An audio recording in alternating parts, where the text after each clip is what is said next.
1,5 килограмм. Сосиски в тесте 600 теңге екен. Йогурт нежный 1 штугы 150 теңге. 4-ге 600 теңге бар. Биос 420 теңге. Плавленый сыр 960 теңге.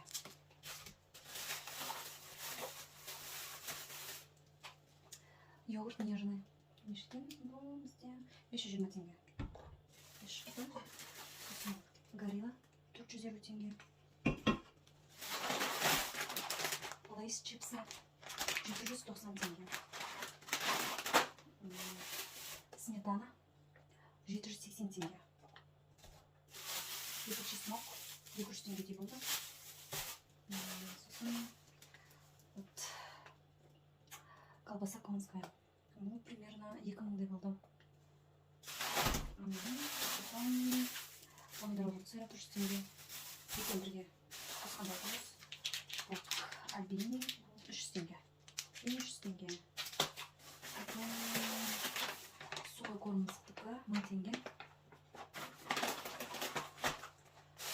Потом барни дайымыз. Не помню нешеде. Барни кенді балаларға мектепке. Так, екінші пакетіміз. Картошка 1,5 килограммдай.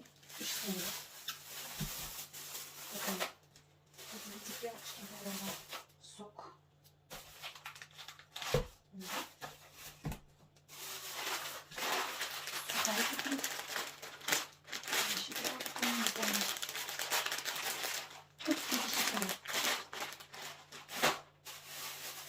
Икра 660 теңге. Тоже йогурт акция. Қаншадан? 440 теңге. Мысықтың корымы 190 примерно ақшасы. Біреуінің ақшасы 190 теңге. Кола 670 теңге. Осымен распаковкамыз бітті.